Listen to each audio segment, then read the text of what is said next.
My in-laws organized a welcome lunch for the baby's birth. Let's hope it's a boy next time, right? And everyone burst out laughing. Actually, it was a farewell party for me. That night I cried in the bathroom, but a family secret changed everything. Okay, I don't know where to begin. I'm Claire, I'm 29 and 3 years ago I married a rich guy, like really rich. His family has their own winery with their name on the label. Alvaro, that's his name. We met when I was organizing events.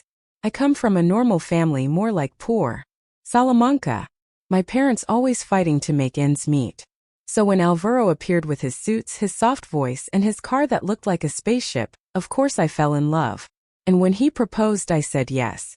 Not for the money, even though it was a factor, but because I thought that with him I would have something I never had: security. Spoiler, I was terribly wrong. From the beginning, his family made me feel like an outsider. First with fake smiles, then with comments like, "Oh, how curious your accent is," or, "How lucky you are to be here with us."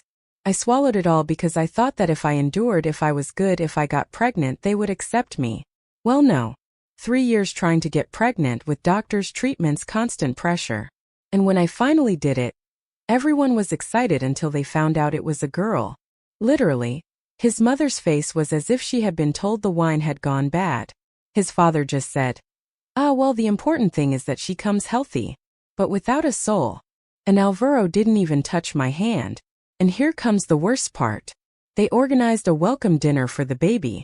I thought, well, good, maybe they're changing. The dinner was a trap. Everything was cold. Nobody congratulated me. Nobody asked me how I was. They ate, they talked among themselves, they ignored me.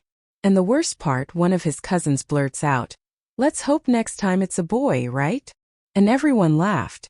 I swallowed hard, smiled, but inside I was breaking. I ended that night crying in the bathroom.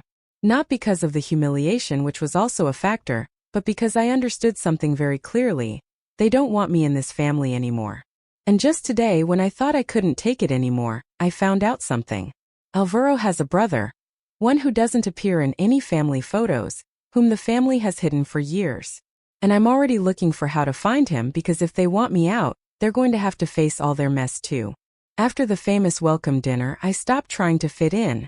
I was no longer interested in pleasing them, but that didn't mean they stopped using me.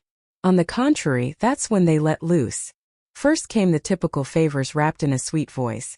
"Clara, you have such good taste. Could you take care of the catering for Sophia's wedding? Could you take Grandma to the doctor? We have an urgent meeting with the winemaker from France. Honey, review these estate documents, you're so organized." First I said yes. I thought, well, if I help, someday they'll see me as one of them. Spoiler, it didn't happen. Then came the money. One day Alvaro sits next to me, all smiles, soft tone. "Just a small favor. My brother is having a little problem with the treasury, nothing serious, he just needs 10,000 euros, a quick loan. Can you help him? You have your inheritance account, right?" Yes, I had an account. My parents died when I was 22 in a car accident. They left me a small apartment and life insurance that I knew how to save. It wasn't much, but it was mine. I invested it well, I took care of it as if it were my safety net.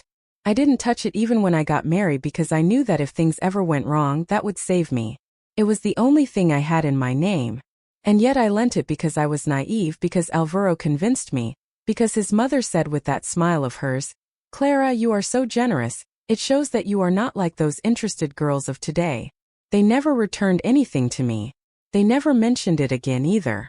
But when they found out that I wasn't completely poor, that I had my savings, the vulture mode was activated. First his cousin who wanted to start a business, then his father with problems with suppliers, then his aunt who asked for help for reconstructive surgery that we all knew was liposuction. And every time I hesitated, I got a shower of phrases like, "Clara, you don't work, you're at home, you don't know how difficult it is to generate money from scratch. Just a little push. We all help each other in this family." By the way, the family winery bills millions a year, but they didn't take a euro out of there because I was the easy option. And while they squeezed what little I had, my own dreams withered. I wanted to open an online store, I had a half-written blog, an organization course that excited me. Everything was filed away in a folder called Someday, because there was always something more important, something more urgent, something that wasn't me. The last straw was a family dinner. I was pregnant, third month, vomiting every 2 by 3. I went to the bathroom and left my cell phone on the table. I had a recording app open by accident, and I heard everything afterwards. His aunt, Clara, should be grateful. Without this family, she would be a waitress. His mother, at least her daughter will have our blood, that's something. Alvaro heard it with me, and you know what he said? It's not that bad, that's how they are. You have to understand them. That day I didn't cry. That day I started to turn something off inside. A few weeks later, his mother and sister showed up at the house with a folder full of papers. We are organizing the family assets. We have to sign some things. You too, of course. Alvaro will do it later. The papers talked about shared financial commitments and patrimonial continuity. Translated. They wanted me to put my money as collateral in case the business had losses. When I asked, his sister shrugged. You have your inheritance, right? Well, it's just in case. For the girl. For everyone's future. Everyone's future except mine. I didn't sign. I closed the folder. I looked at them both, and for the first time in a long time I felt something like rage. Since then they don't greet me at lunches, they don't include me in plans, they look at me as if I owe them something, as if the mistake was saying no. But they don't know that I'm starting to investigate, that I'm starting to see the cracks. And there's a name that keeps repeating itself in old papers. Héctor de la Vega. A name nobody wants to mention, and that makes me curious. I don't even know how to explain it, but I needed to tell it somewhere because I think I just found the missing piece, the crack in the castle, the weak point of these people who have stepped on me for years. A few days ago I found an old box in my husband's office. I was looking for some papers from my pregnancy medical insurance because they don't even do that for me, and I saw a folder with the name Héctor de la Vega. I had already heard that name twice. Once Alvaro said it unintentionally when he was half asleep. Another time I saw it on an old invoice. It made me curious because in this family everything is perfectly measured and controlled. If there is something that nobody mentions, it's for something. So I started looking. I asked the old assistant of the winery, a very sweet elderly lady, who whispered to me, Héctor was Mr. de la Vega's son, but out of wedlock. They hid him all his life. I offered her a coffee. She told me more. It turns out that Alvaro's dad had a son with another woman before he got married. He never legally recognized him but paid him a secret pension. When the mother died, the boy was 16 years old, and they kicked him out without further ado. The guy disappeared off the map until now. I searched for him on Facebook, on LinkedIn, everywhere. I found him thanks to a clue in an old photo of winery employees. One of them had the same last name. I wrote to him. It took him 2 days to reply. His message: if you're Clara Alvaro's wife, then I understand why you're writing to me. That family destroyed my mother and left me stranded as if I didn't exist. Tell me where and when. I also have things to tell. We met in a small bar far from everything. Héctor is older than Alvaro, dark hair, hard look but honest. He didn't hide. We talked for 3 hours. He told me everything. How they falsified accounts in the winery. How Alvaro knew about his brother and kept quiet. How they manipulate inheritances so that the women of the family have no voice. How his mother died of grief without being able to defend herself. And there I saw it clearly. I'm not the only victim. I'm just the latest. This family has been silencing, hiding, using people as if they were tools for decades. And this time they messed with the wrong person. Héctor told me something I still have in my head. If you want to make noise, I'll help you. But if you do this, there's no turning back. I looked at him and said, I crossed the line when they told me my daughter was worth less for being a girl. We're going to talk. We're going to tell everything. And this time they won't be able to hide. I didn't plan it, I swear. It wasn't like I said, today I'm going to ruin the reputation of a whole family of millionaires. I just couldn't take it anymore. It all started with a conversation with Héctor, Alvaro's ghost brother. He told me, do you want to do something they can't erase or hide? Record it. Tell your truth. If they've been hiding things for years, you deserve to tell your side. And I did. I recorded a video in my house in my pajamas without makeup. I uploaded it to TikTok first, then to Instagram. Title: What Nobody Tells You About Rich and Perfect Families. In the video I told everything. How they treated me for getting pregnant with a girl. How they used my inheritance as an ATM. How they humiliated me at a welcome dinner. How they have a hidden brother whom they threw out as if he were garbage. How they falsify papers to protect their image. I spoke calmly without hatred, just the truth. I thought 3 people would see it. In an hour I already had 80,000 views. In 3 days more than 1 million. And there the war began. Alvaro called me at 2 in the morning. I didn't answer. Then his mother, his sister, a cousin I don't even know. Messages like, "How dare you? You're destroying a whole family. Your daughter is going to grow up knowing that her mother is resentful. This has legal consequences, Clara. And one that I will never forget. We didn't do anything wrong to you, you just weren't on our level." I went to a friend's house. I didn't want them to find me. Hector wrote to me, "Well done. They're going to call you crazy, a liar, and exaggerator. But now the story is not theirs, it's yours." And he was right. Many people started writing, women. One said, "Your story is mine, but I never dared to speak." Another, "Thank you for showing that violence isn't always with blows. Sometimes it's with contempt." Obviously, my husband also reacted. He came looking for me without warning. He showed up at my friend's house shouting at the door like a desperate man. My friend told him that if he didn't leave, she would call the police. Then he wrote to me, "What's wrong with you, Clara? Have you gone crazy? All this could be discussed." I replied with 3 words. 3 years silent. Am I afraid? Yes. Am I alone? A little. Do I regret it? Not at all. The truth is that for the first time I feel like I have a voice. And if these people think they can silence me with threats, lawyers, or fancy last names, let them prepare, because I haven't told everything yet. There's still the part about the will, and what they tried to do with my daughter's name. What I'm going to tell is so surreal that not even I believe it. Last night I received an audio on WhatsApp from an unknown number. It just said, "Family meeting. Thought you'd be interested in hearing this." I pressed play and what I heard left me with a mixture of laughter, anger, and a strange peace. They were all there. Alvaro's mother with her offended Marquise tone. His sister who always speaks as if everyone were her employees. The father silent as always, and Alvaro, who finally opened his mouth to defend his image, of course. The mother began, "This is unsustainable. This girl is destroying our reputation, and all because of a video on social media." Added the sister with background music and a victim's face. "Where's Alvaro?" someone asked. And there my husband entered. "I'm here. And before you say anything, I didn't know she was going to do that either.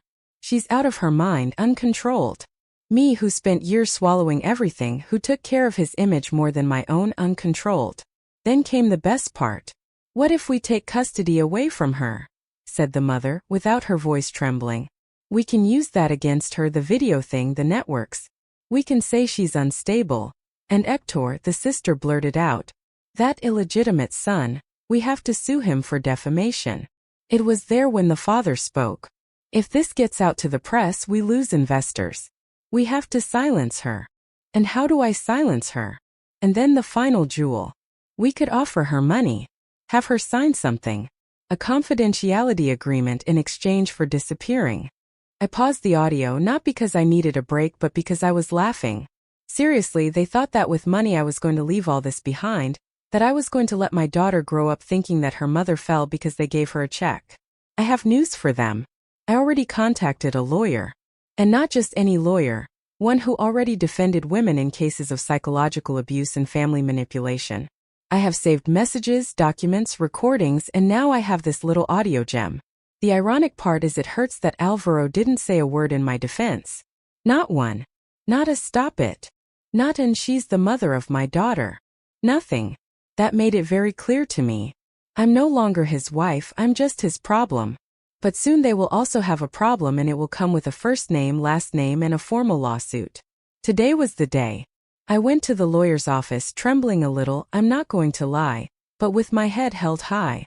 His name is Julian and I found him thanks to a follower who wrote to me on Instagram. She told me, "This man helped me get my children back when my ex and his family tried to take everything away from me." I told him everything from the beginning, without embellishments. He didn't make faces, he didn't interrupt me. He just took notes, looked at papers, asked me for screenshots and recordings. And at the end he told me something that marked me. "Clara, this is not a rare case, it's very common. But what's not common is that someone like you decides to fight. I gave him everything. The audio of the family dinner, the proof that they took my money without returning it, manipulative messages from his mother and sister, the strange documents they wanted me to sign, screenshots where they tried to say I'm unstable just for speaking, and even a doctor's report confirming that my pregnancy had been at risk due to stress. Julian read everything and said, "This goes to two fronts. Exclusive custody and division of assets, including rights over the company, if there is evidence that they tried to manipulate you as a partner or signatory." He gave me a pen and I signed. I didn't tremble, I didn't cry, I just signed. For me. For my daughter. For that Clara from a year ago who swallowed everything to keep the peace. In the afternoon I received a message from Alvaro. "Can we talk? It's not necessary to make all this public." I replied with a screenshot of the audio of his mother saying that she wanted to take my daughter away from me. He didn't say anything else. Then his sister called me. I didn't answer. Then another gem. A so-called press agent wrote to me to negotiate a friendly exit. Translated. "Don't say anything, take this and leave." I passed the number to Julian. He just told me, "Don't answer anyone. From today on they talk to me." I know this is just beginning. I know more threats will come, more drama, more emotional blackmail. I expect it. But you know what? For the first time they're afraid. Not of me but of what I represent now. A woman who stopped putting up with it. I don't know how it happened so fast. A journalist wrote to me on Instagram, "I've seen your video. Would you be willing to tell your full story off the record?" First I said yes. Not for revenge, for visibility. Because this happens to more women than we imagine. We met in a cafeteria. She listened to me for 2 hours without interrupting. She had that face of, "This is going to be big." She asked me if I had proof. I took out the flash drive, the recordings, the messages, the papers. Her face changed. She said, "This is not just domestic abuse, this could be corporate fraud." 2 days later she wrote, "It's coming out on Sunday. Full page. Get ready." The article was titled "The Invisible Daughter-in-Law. The Story of Clara and the Secrets of the De La Vega Family." On the cover was me from the back, pregnant, in front of an iron gate that everyone in this city recognizes, the entrance to the winery. And inside was everything. How they isolated me, how they used my inheritance, how they hid Alvaro's brother, how they tried to make me sign strange papers, how they wanted to take custody away from me, and how they reacted when I spoke. The article was trending on Twitter in less than 3 hours. My Instagram was filled with messages. Women, men, even a former employee of the winery wrote to me, "I also suffered things there. Thank you for speaking." And they went into panic mode. A new lawyer wrote to me, not the one before, another cold, dry, formal one. "Our client considers that you have seriously defamed the De La Vega family. We ask you to remove all content on social networks under threat of immediate legal action." I forwarded the email to Julian. His reply, "Let them come." Alvaro called me. I didn't answer. Then his sister wrote to me, "Do you realize that your daughter is going to read this someday?" And I thought, better this way, she'll know who her mother was and who were the ones who surrounded her. At night I went to bed and hugged my belly. My daughter hasn't been born yet, but I already feel like I'm building something more important than a room with a crib and stuffed animals. I'm building a place where her mother didn't lower her head. And no last name can buy that. Today was the first hearing. I went with my lawyer.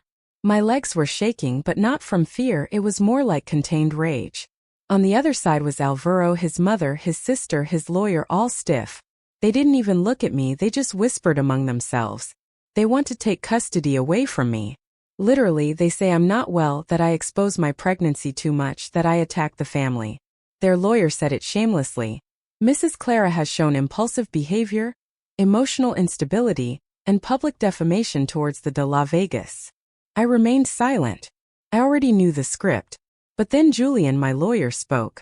He took everything out. Recordings, screenshots of messages, the audio where they planned to silence me, the fake confidentiality contract, and evidence of tax fraud in the company. Yes, thanks to Hector. The judge listened to everything. A very strange silence fell. They let me speak. I said something simple. I don't want to fight for money. I just want to take care of my daughter, and that she's not raised by the same people who treated me like nothing. That was it. When I left, Alvaro caught up with me. He said quietly, "Are you really going to go through with this?" And I'm already doing it. He didn't answer. Julian told me that with everything we showed, custody is almost certain. I'm not celebrating yet, but something in me was released, as if I had taken off a backpack of years. Now it's time to wait, but I'm not alone anymore, and they're not so calm anymore. Today the sentence came out. Full custody for me and a legal share of the company too. Yes, you read that right. The judge ruled in my favor.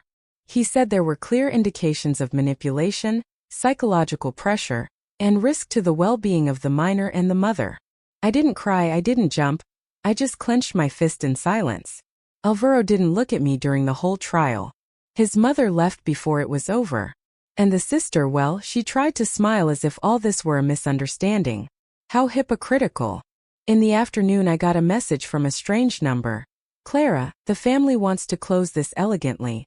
We offer you a private agreement with compensation, and we leave everything behind." Translated. Take the money and don't talk anymore. I replied with a single sentence. I don't want anything from you anymore, just for you to shut up. At night I sat on the sofa, put on some quiet music, made myself some tea, and for the first time in years I felt calm. Not rich, not vengeful, just calm. I won not because I beat them but because I recovered myself. A year has passed and yes, I'm fine, better than I thought I could be. My daughter was born healthy. Her name is Luna. She's the most beautiful thing I've ever seen in my life. She has my eyes and the calmness that took me 30 years to find. I live in a small house outside the city. It's not luxurious, but it's mine. I work from home. With Hector, we opened a line of small fair trade wines with women at the helm. We called it Reyes Clara. Yes, he gave it that name. Yes, I cried when I read it.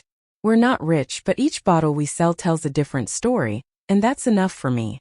Alvaro didn't write again. His mother tried to apologize once. She sent me a letter. I tore it up without opening it. My peace doesn't depend on them understanding anything. The journalist who covered my story invited me to dinner recently. Yes, the one who published the first article. I don't know if anything will happen. I'm not looking for love, but he made me laugh, he listened to me, he looked at me without pity, and that was already different. Sometimes people ask me if I regret everything. I don't regret it, only that I didn't speak sooner. My daughter will grow up knowing that her mother wasn't perfect, but she was free. Yesterday I passed by the old winery. Everything is the same. Closed gates, the same cold stone. Luna was sleeping in the back seat. I looked at her through the mirror and thought, you don't need a castle, daughter. You need truth, love, and space to be who you are. I started the car and continued answering messages.